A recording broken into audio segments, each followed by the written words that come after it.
Hi everyone, I'm Karen Skillings of Cards with Karen and OS, and today I'll be discussing all the different types of ink that you can order through my Stampin' Up website, which is karenskillings.stampinup.net.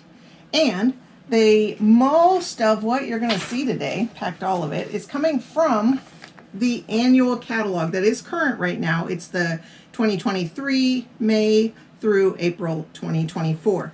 Now this is the classic ink pad pages. They're on pages 122 through 123, and they're grouped in families. But what is amazing is that all of these inks are coordinated with the papers. Of course, here's the inks in the center, and all the markers, of course, embellishments, because who doesn't love the bling? And everything coordinates perfectly. Now, as you're getting more and more of them, how about that? You turn the page, and here's all your great storage solutions. So you can get the trays that hold the markers right next to them so that it's all situated together, markers matching their ink pads. And the refills can go right on top in the other storage caddies. So how fun is that? So that's the classic ink pads. I've got 3 of them right here, kind of almost the primary-ish colors. But I just wanted to show you also, as you are using them so much, of course, there's also the refills. So this one is the shaded spruce, and it will match exactly to the ink color. Some people like just being creative with the ink refills. You can do the shaving foam technique. I've put it into stamped containers and rattled some little beads around in it, and that makes the paper look marbled. So different techniques that you can make just using the re-inkers, besides re-inking your classic stamp pads. Very fun. But I'll come back to those in just a minute as far as how to open them and all that. But we're going to get on to another kind. There are a lot more ink pads available on page 137. So I'm going to kind of go over each of these styles. Just dropped my sign. Sorry about that. Here I go, high tech here. I just figured, well, maybe you'll like to know that actually I have a YouTube channel now and a Facebook page, both as Cards with Karen in OS, in addition to my Stampin' Up website. So there you go. These inks I've been going over in more detail. I actually have a little tutorial page that I will be posting on Facebook. More details about each of the different types of ink pads. So here we go. Little teeny inking spots. Aren't those adorable? They come in every month's subscription of the Paper Pumpkin, in addition to the kits collections that are the all-inclusive, meaning that they include a stamp set and ink pad, Stampin' Spot. So these are 1-inch size, same idea as the classic colors, exactly the same colors. And these can be re-inked with the ink refills. In fact, you can even purchase uninked little Stampin' Spots or assortments of different colors together. So the uninked ones, of course, then you get to choose which colors that you prefer to use the most of. Just keep refilling it with the ink refills. I actually have purchased a little storage tray. I have a few trays, and I just group my ink spots by color as I get them each month in Paper Pumpkin or the kits. Next, the Memento ink. Memento Black, which I just realized I forgot to bring here. So, okay, it's a black. I don't even know which of my card tubs around this office has it.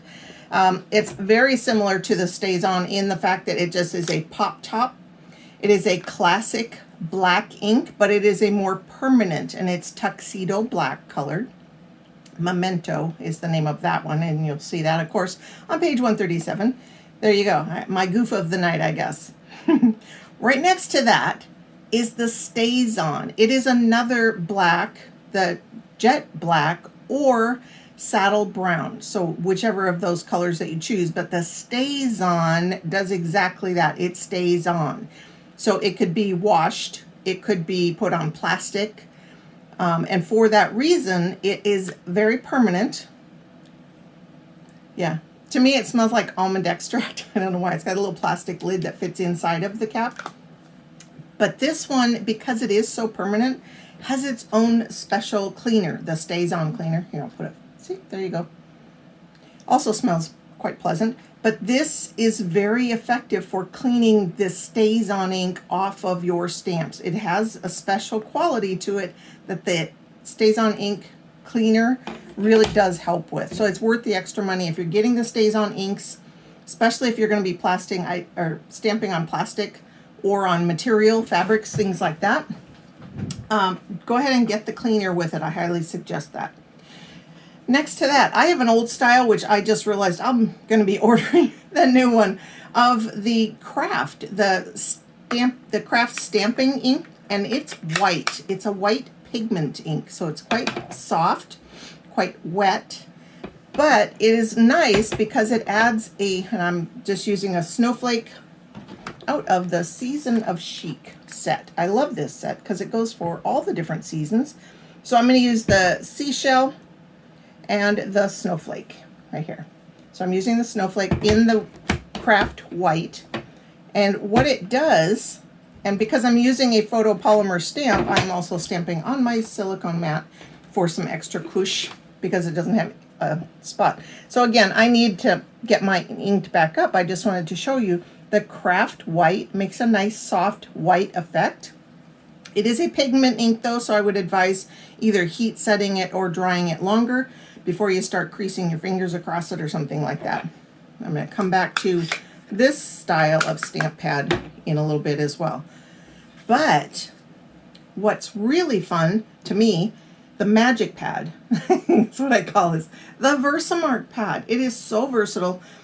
It's another pigment, but it's a clear pigment, which means that it colors, it actually pulls the tone out of your cardstock. So I'm going to stamp it on two different kinds of cardstock, just so you can see what I'm talking about.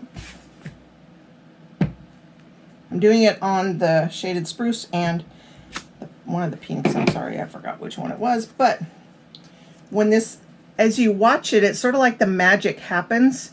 It pulls the color tones out of the paper. So you don't ever have to worry about, oh, do I have that color ink or do I have that color ink? Because it's a clear ink that pulls the pigment out of the paper. So you never have to coordinate exactly. It's always just going to work with every one of them. But because it's also a pigment ink, just like the Craft White was, it's very wet and squishy. You can use it really well for embossing, heat embossing. So you sprinkle the powder on it while the pigment is still wet, and then use your heat gun, heat tool, whatever you want to call it, and it will melt the powder in place and make the raised texture that you can color in. So it's very cool and very versatile. That's why it's the Versamark. So that one's a really fun ink pad in the current catalog.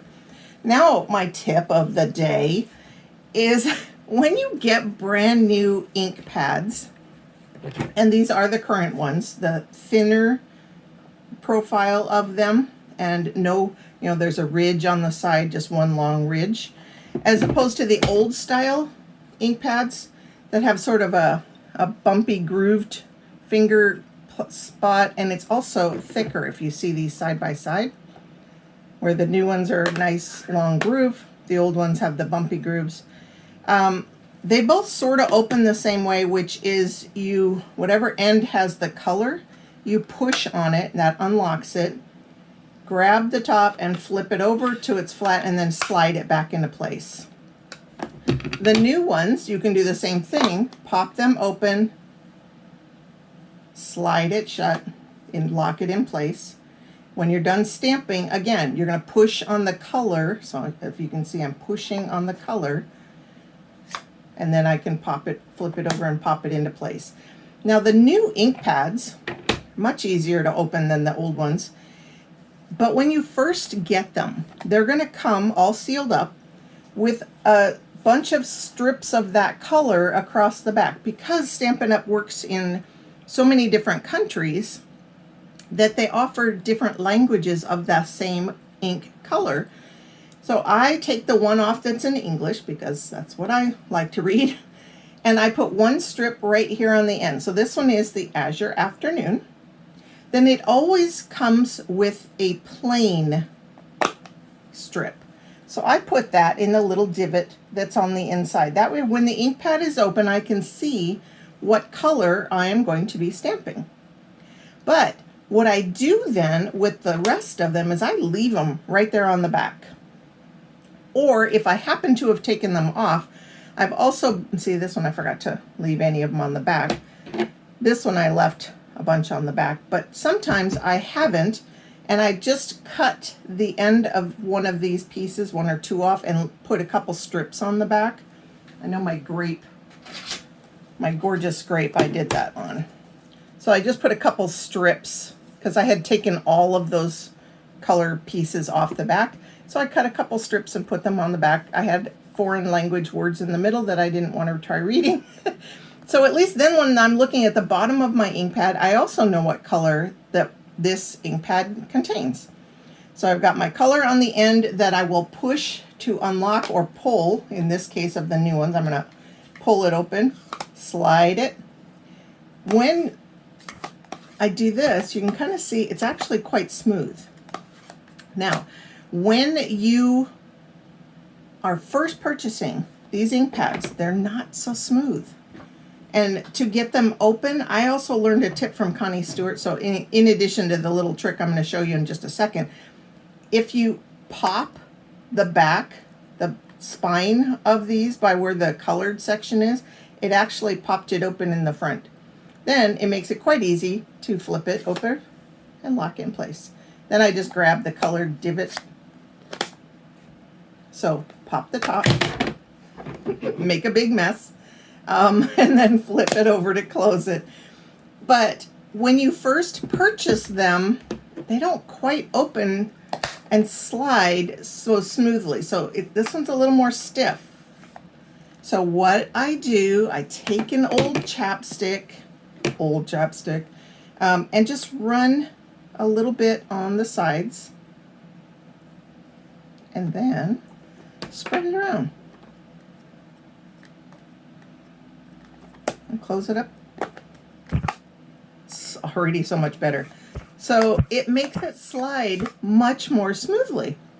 Of course, then I would have a tissue handy to put that on. But there you go. Pop the top, flip it, slide it, but use your old chapstick along the edge to make it slide much more smoothly when you first get your ink pads. Put your color in the divot, put your color on the end. Because I have all of mine stored in a rack up here next to me in my corner. And actually, I'll do a little show and tell. I actually have two of the old Stampin' Up racks because I also have a number of the old inks. So I have a lot of the new inks, a lot of the old inks, and I just group them by color. So there you go. A little peek at my corner, my insanely messy corner. But thanks for joining me. I am going to remind you, I do have a site on StampinUp.com. It is karenskillings.stampinup.net, and I have a Facebook page, Cards with Karen NOS, as well as a YouTube channel, also Cards with Karen NOS. So this will appear there, and I hope to see you all somewhere. My Facebook site, I'm going to be posting the tutorial about the different inks. Come visit me, and I'll talk to you again. Bye.